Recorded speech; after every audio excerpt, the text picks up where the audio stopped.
Faerie Mashup. Here we go. The Monster Guys podcast begins now.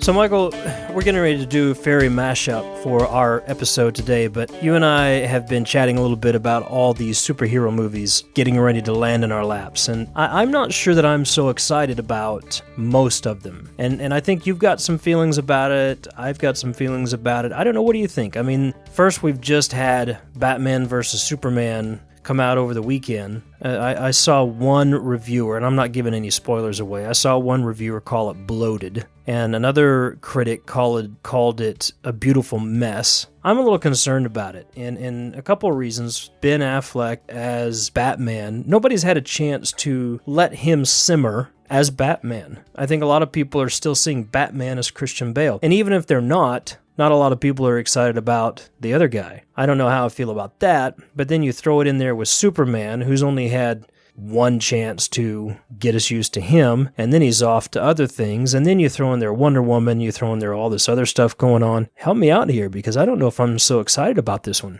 I'm going to say this probably going across the board with Superman and Batman and Avengers Civil War. Yeah, that's a whole nother ball of wax, but go ahead. I'm going to say the same thing for both. I'm going to go watch the movie. I expect that I will really enjoy both movies. However, the marketing irritates the daylights out of me right now because I think both movies are having the same problem. The marketing is way off. For Superman versus Batman, Batman versus Superman, it should have been really just that. But, later on into the marketing, as the movie has gotten closer and closer, they've released trailers that show, again, Wonder Woman, Cyborg, the Flash, Aquaman. And I feel like, for me, it just spoiled the movie, because we all know there's going to be a fight, and we all know that they're going to team up to take down whatever baddie shows up at the end, but it really kind of ruined the surprise for me. Yes, I figured that they were going to show some of these people. I don't know. I think Patrick Duffy's going to come up out of the ocean. Patrick Duffy. The original TV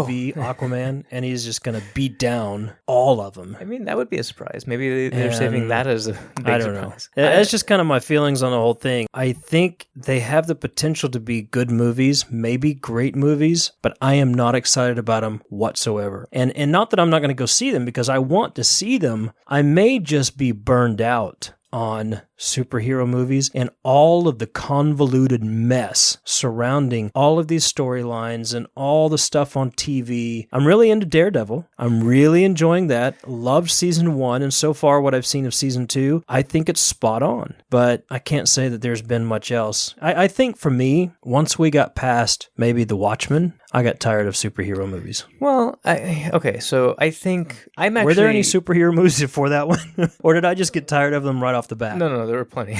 Okay, so going back to just purely Marvel, the Marvel Cinematic Universe and the shows on Netflix and the shows on TV that are connected to that universe, I've enjoyed watching that take off because, yes, it is very convoluted. At times, it's, just crazy, tangled ball of mess, but you know what? So are the comics. The universe of the comics, they have so many different parallel universes just so writers can tell their stories without, messing each other up. And I feel like you're starting to see some of that happen with the portrayal of Marvel characters on the silver screen. You have two different versions of the Scarlet Witch and Quicksilver right now, thanks to Fox and Marvel kind of splitting. Yeah, that whole thing is a whole nother mess to itself. That's just the thing. But I really enjoy seeing it come to life. It really is like going to the comic book store, watching these different movies come out and the different TV shows. I'm not going to keep up with it all. Yeah, but that's the Fantastic Four. Can we not do a movie that's right apparently for that? Not. They're just thinking. I think they've given up. I mean, isn't that the original? That's the start of it all. That's one of the starts. Yeah, that's one of the original groupings. I don't know. I'm not trying to piss anybody off. I've got to honestly say I'm not well versed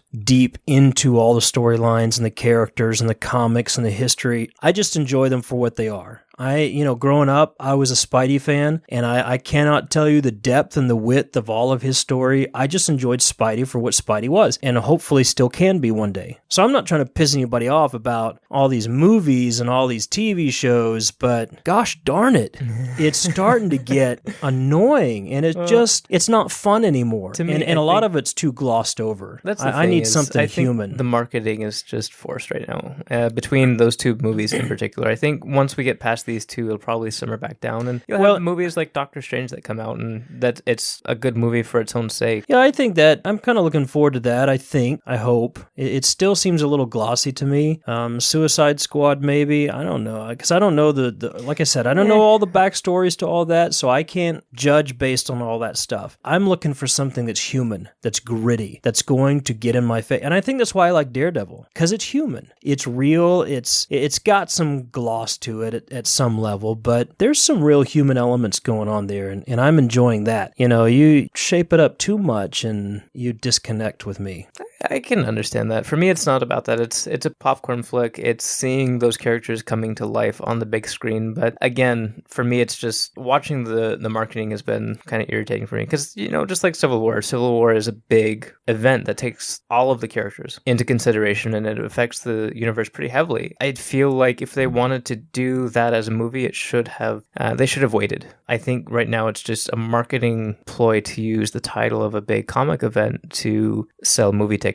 And while I think the plot for that movie and the screenwriting is going to be fun, if nothing else, I feel like it was kind of a cheap move to use Civil War as the title for that. Okay, I got to be honest with you. We may be getting too deep for me just in this part of our conversation. So, we are the Monster Guys. We talk about monsters and folklore. And I guess at some level, this could fall in that category. Hey, but there are vampires in Marvel. Yeah, true. But I don't know. I think it's getting a little bit too thick for me right now. So let's move on. One of the things I wanted to mention before we go into our rapid round Faerie Mashup edition is that next month, we're going to be kicking off the undead. We're going to have an entire month focused on the undead. There's some specific reasons why we're jumping in that topic again. We've done a couple of podcasts about zombies, vampires, kind of started a conversation. We'll continue that conversation a little bit, and we're going to do some other things very special. And I'm not going to give anything major away because there's a couple of major things that we're going to be doing during the next month. But one of them I can tease a little bit, that we are going to have an actor from a major television event on our podcast, and I'm pretty excited about that. That is pretty big. And we'll have Suzanne Lambden back on the show with us as well. Everybody loved her, the zombie lady. Crazy nutcase of a woman that I love dearly.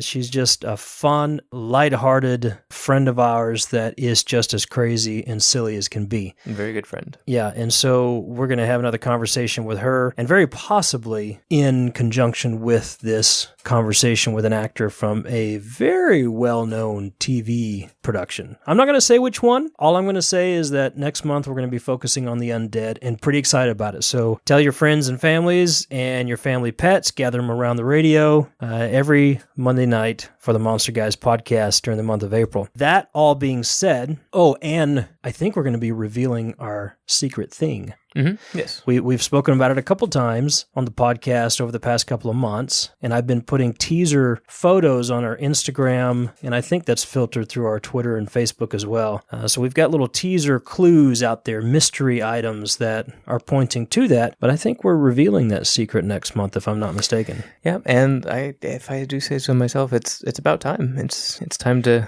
get this puppy out there, and it's about dang time. So anyway, this week we are going to have another giveaway. I think what we're going to do is the same thing as we did last month. You know what? Connect with us. iTunes, leave us some love. Facebook, share us around, and then, join in the conversation with us and let us know you're out there on Twitter. Just connect with us somehow and help us share the love of the Monster Guys podcast. This month, we're going to be giving away, because we've been talking about fairies all month, and we've referenced this text several times. We're going to be giving away a copy of the text by W.B. Yeats, Irish Fairy, and Folk Tales. I have a copy of it in my hand right now, and we'll do another thing where we'll let the contest go for about a week. Then we'll put all the names in a random generator for the people who have connected with us on Instagram, Facebook, or Twitter, iTunes. Please leave us some love there. We'll pick a name out of that random generating hat and send you a copy of this book. Which I can say is a very fun book to read. I've read this front to cover a couple times. It's a fun book, and if you were at all into fairy lore, this is a must-have for your bookshelf. You know, aside from just telling his stories, Yeats actually goes in and gives some of his personal thoughts and notes on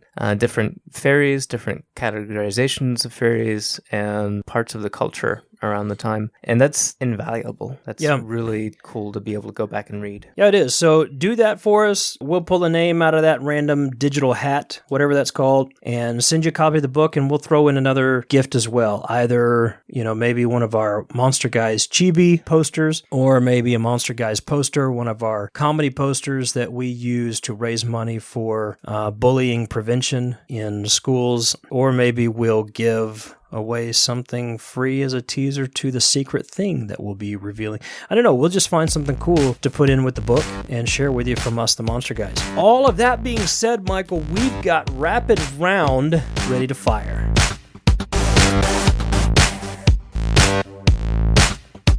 I have my timer ready, and so I'm going to give you the name of a fairy, and you're going to feed back to me. You've got 2 minutes to talk to me about these fairies. And then at the end of our rapid round fairy mashup, we're going to do another little game. And you haven't told me what the rules are. This is going to be total off-the-cuff, ad-lib, improv, because I don't even know what you've got in store. So it'll be fun. All right, here we go. Your first one is the Urisk, or the brownie. Yep. This is one that is pretty common, and if you've been to one of our convention panels, you'll probably hear us talk about it. But this is a really fun spirit, in my opinion. It's a household spirit. He is pretty friendly most of the time. He'll basically clean your house, clean your dishes, make sure the floors are swept. He'll even mend your torn clothing and make sure that it's nice and washed. And basically, he'll do this for free. However, if you tick him off, then he becomes what is basically a poltergeist, and he'll start to toss your pots and pans around the kitchen. He'll slam doors. He'll make these loud footsteps throughout your house. And he'll also do this thing where he, goes outside, takes the household pet, turns the pet into a horse, and then rides it until it is exhausted. Because that's hilarious. Poltergeists do that, right? They turn cats and dogs into horses and ride them around. I think so. I think I've heard of that in some country.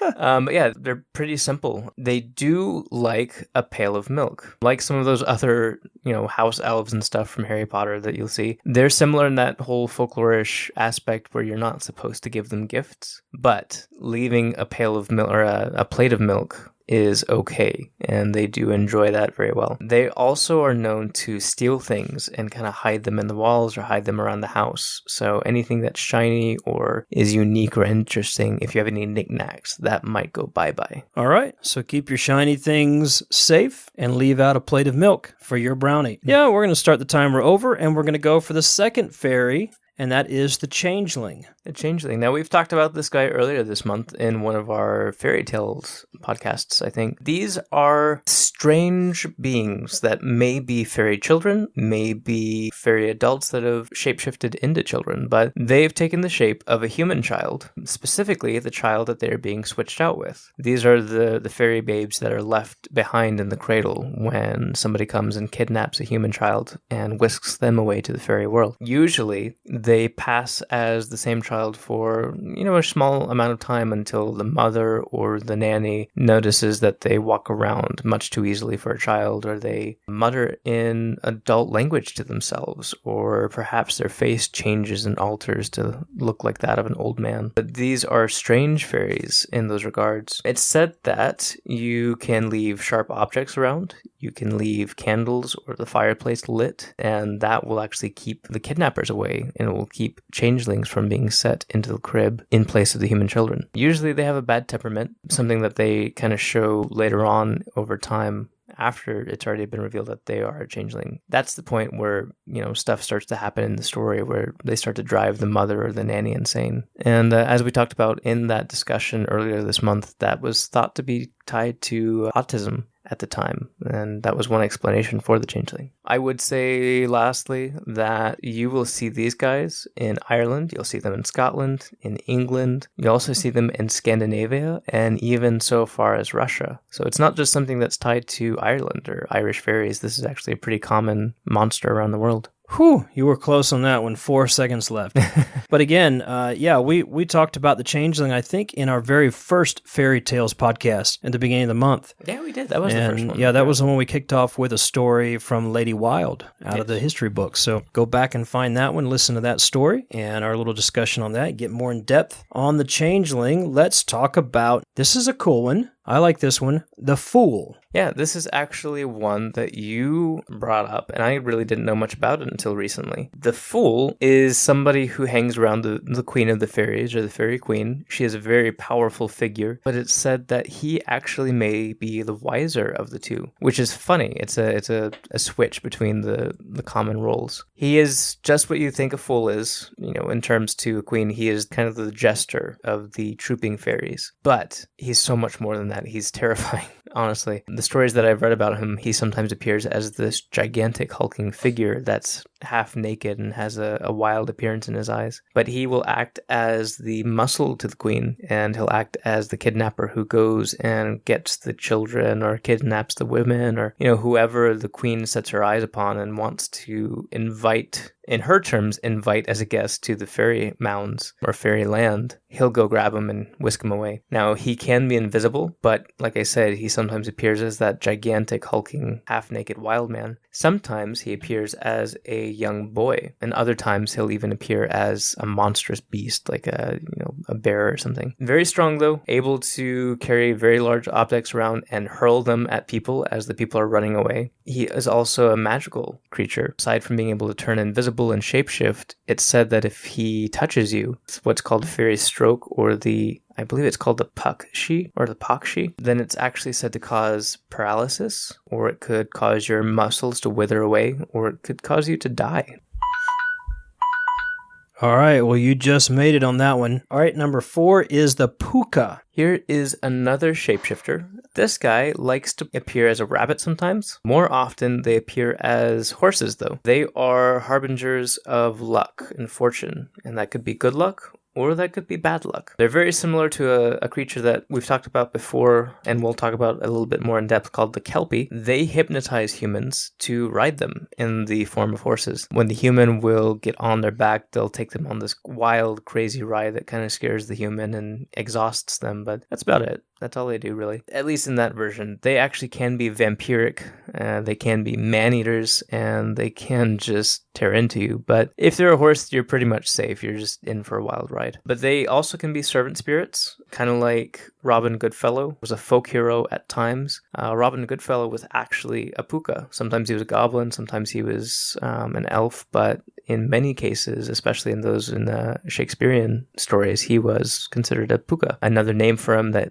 everybody might be more familiar with is Puck, famous for that role in A Midsummer's Night's Dream. Mm-hmm. So if you know anything about that story, you know just how mischievous they can be and just how much turmoil they can create by their pranks and their tricks. Very good, the Puka. And let's keep going because we're doing good. Let's go on to number 5, the Selkie. I know you're probably not going to be happy with the start of this one. I just have to say... Oh my gosh. I have to say, were-seals. Not a were-puma, not a werewolf, but a were-seal. Yep, not a were-bear either, just a were-seal. Not a were-bear. These are... Oh gosh, I can't stand that term. There are female and male Selkies. I think you should be docked 30 seconds just for saying that word. But there are... Mostly people recall the version of the female Selkie. Basically, though, these are seals that will come up on land, and they'll actually take their skin off. And inside of the seal is a human figure, a very pretty, very handsome, and lovely figure. And they will actually just kind of sunbathe. Now, fishermen at the time were known to, if they were to see a Selkie, they would grab the skin and they would hide it. This would, make sure that the Selkie could not shapeshift back into their seal form. Now, after that, the fishermen would take the Selkie typically as wives. And these would make very good mothers, very powerful, would bear good children. But they were also very sad because they could never return to their home in the water. However, it is said that if a Selkie were ever to come across her skin in the household, if she were ever to find, that old seal coat, she would put it back on immediately and return to her home. So this is actually something you see all over the world.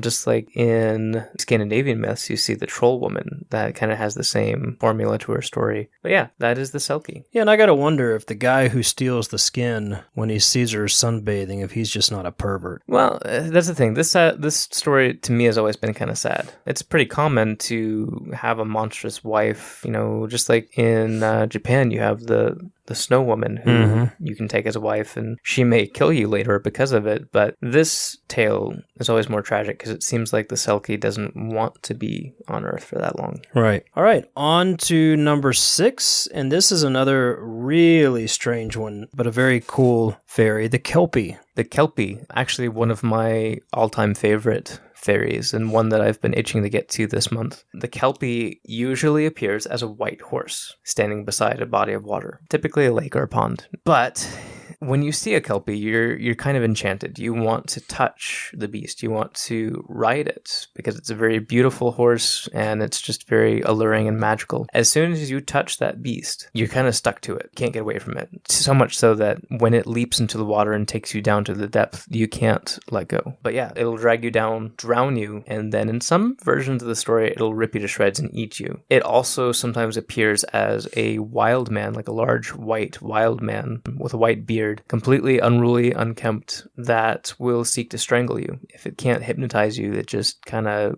grabs you and strangles you and pulls you down to the depths again. But yeah, like the puka we were talking about earlier, it'll hypnotize you into riding it. And we actually reference the Kelpie in one of our stories. Book 2 of Charlie Sullivan and the Monster Hunters series, we have a scene where the Kelpie come to life. Yeah, it was a very fun scene to write. Very hard to write at the time just because of how much was going on there. Okay, let's go on to the next one, and this is another really interesting one for me, the Far Lith, or the Grey Man.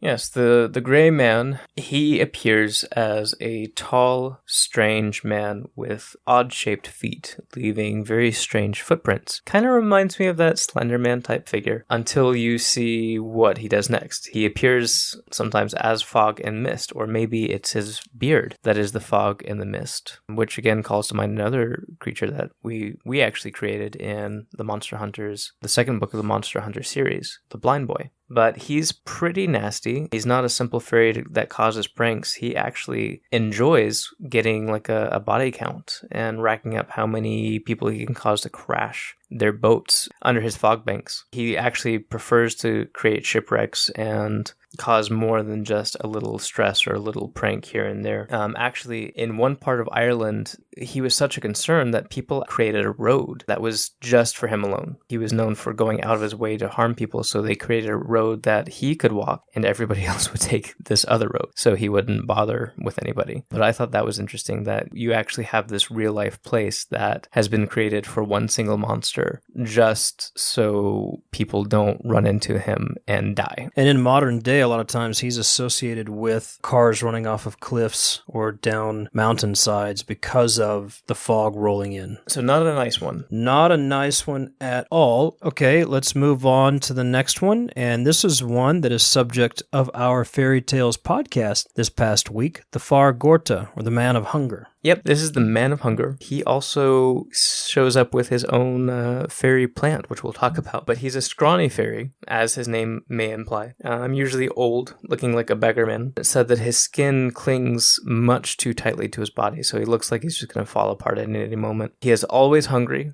and at the same time, it seems that he actually brings the famine with him at times if you're not careful.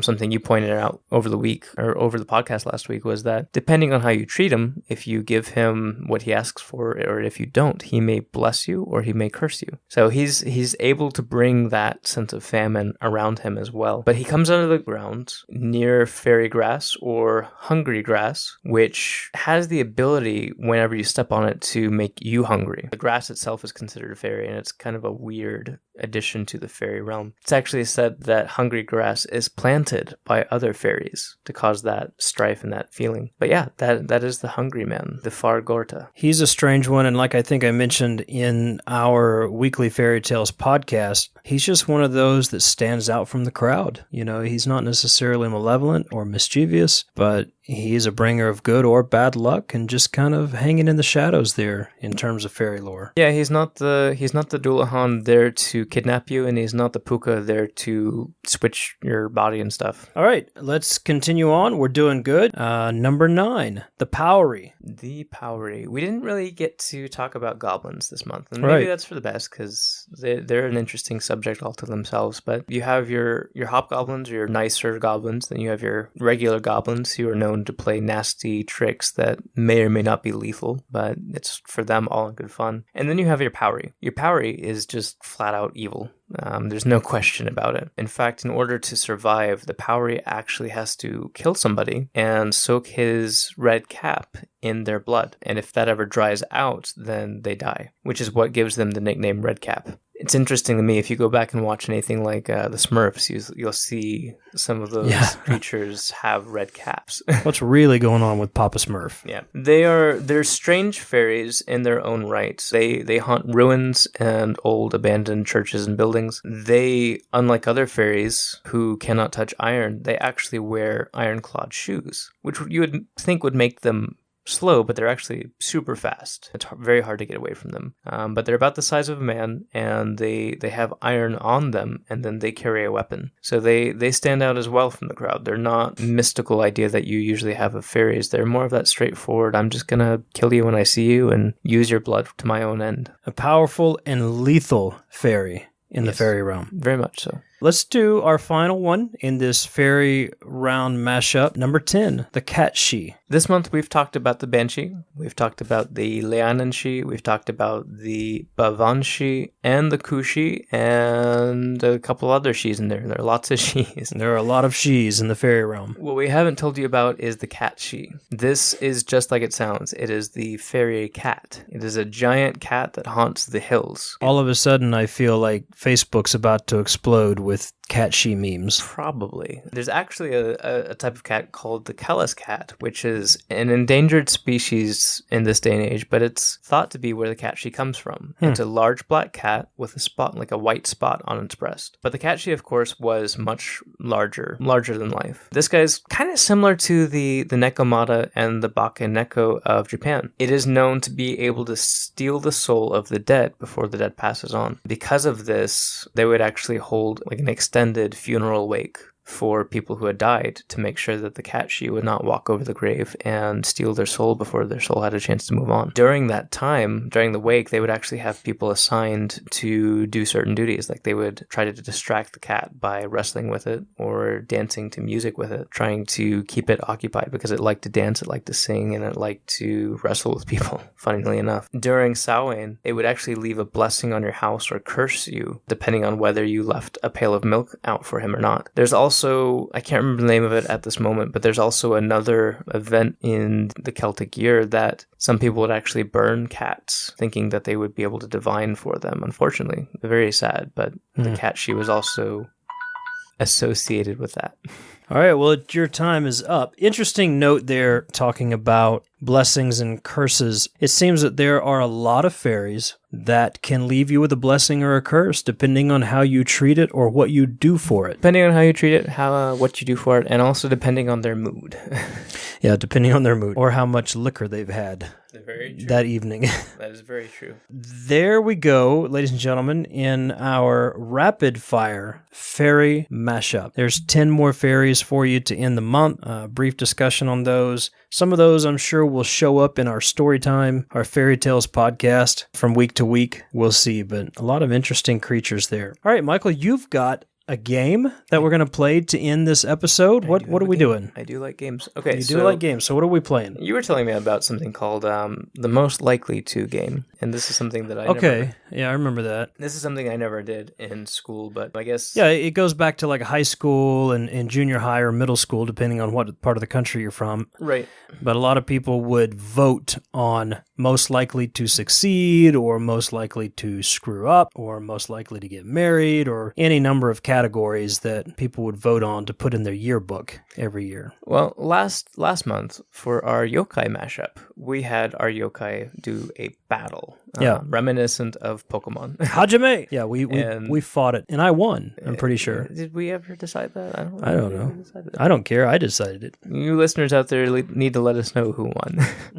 We faced off. We said who would win in a battle, and we had to argue our points. Well, fairies aren't always. They're not always about battle. Like the changeling. The changeling's not going to go up and slap the Doulahan around. I don't know. So I was thinking could be interesting. We might switch it up and do something a little bit more their style. Okay. What are we going to do? We're going to vote on maybe their style. Who's most likely to succeed By way of the Monster Guy style. All right. So here's how it's going to work. You and I will draw a number out of the hat. That number corresponds to one of the 10 fairies we just talked about. We will have to argue who is most likely to do or be something. And I'll tell you the first category here in a second. Okay. Am I drawing that out of the hat? Yes. I am physically right now drawing out of the hat. Am I drawing a category or a name of a fairy? A number. Oh, a number. You and your numbers. Hey, it's always it's a mystery system. with you. It's a good system. Okay. All right, so what'd you get? I got number 8. You're the Fargorta. Oh, we're going off the list that you just did. Yes. Okay, I get it. So you got the Fargorta. Dumb. All right, I got the Fargorta, the Man of Hunger. I got the Kelpie.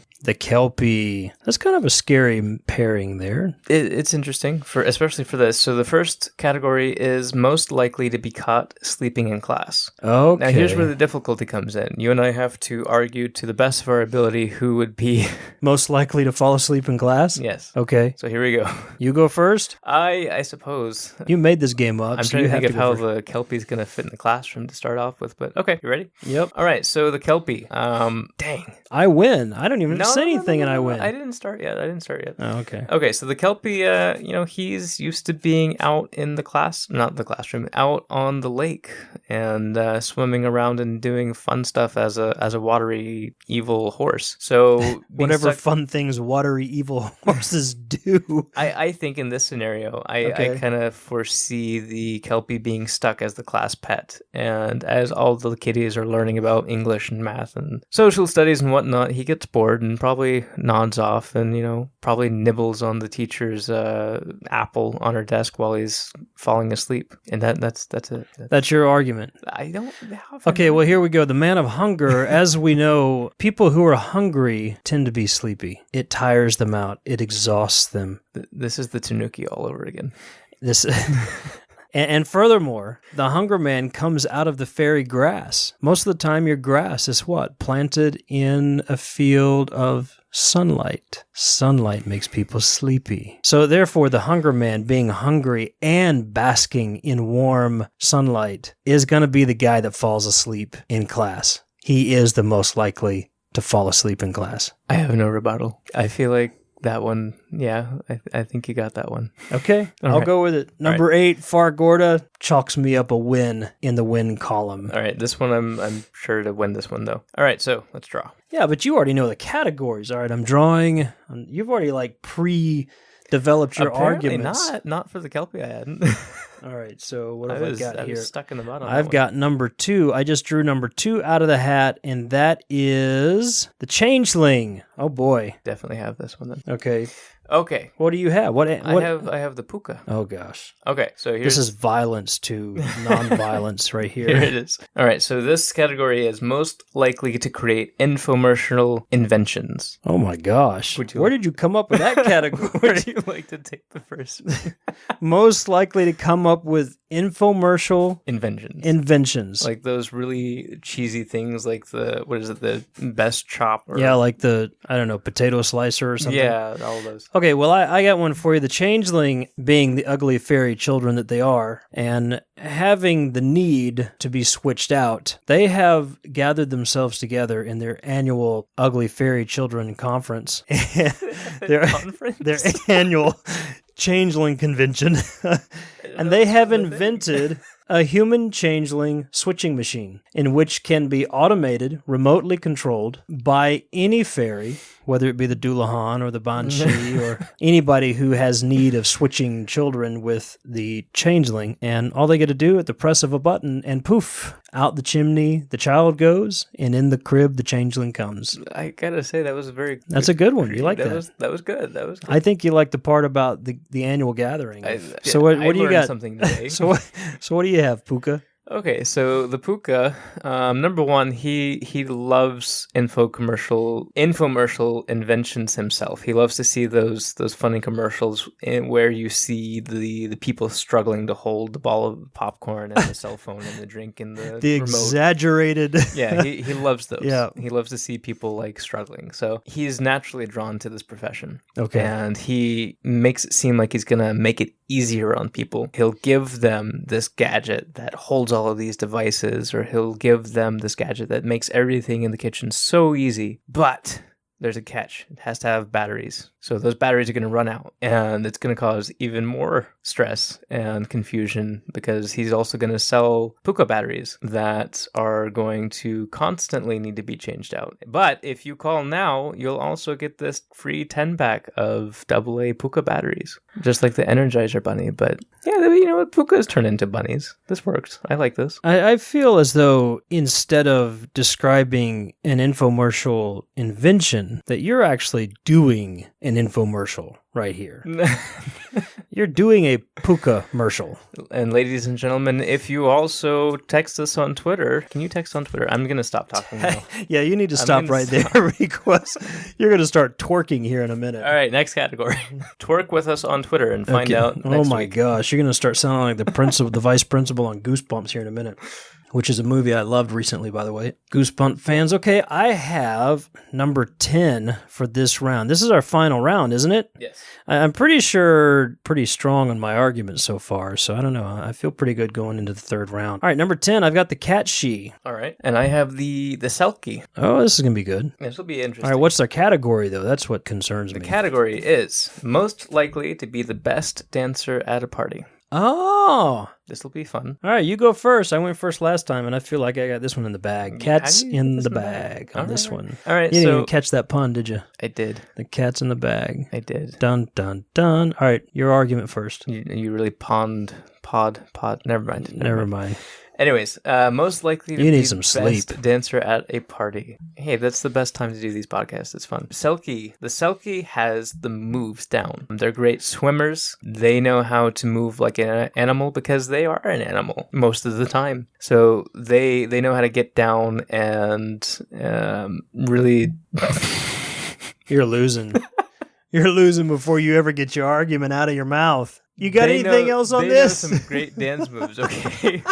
As seal people, they can do a whole lot with the bouncy ball as well. So they've got not only some good watery moves, they also have some good circus moves to go along with it. I'm going to stop you right there. And I'm just going to go on to the Cat She because here's the thing. The Cat She is known for its dance moves. In addition to its wrestling, in addition to its ability to steal the souls of the dead before they pass on. So much so that people have traditions. They have activities in order to keep the Cat She dancing because the Cat She loves dancing so much. So I think I've got you right there. The Cat She is known for the dancing, and all you could come up with is the Selkie's got moves. I feel like I got murdered in this contest.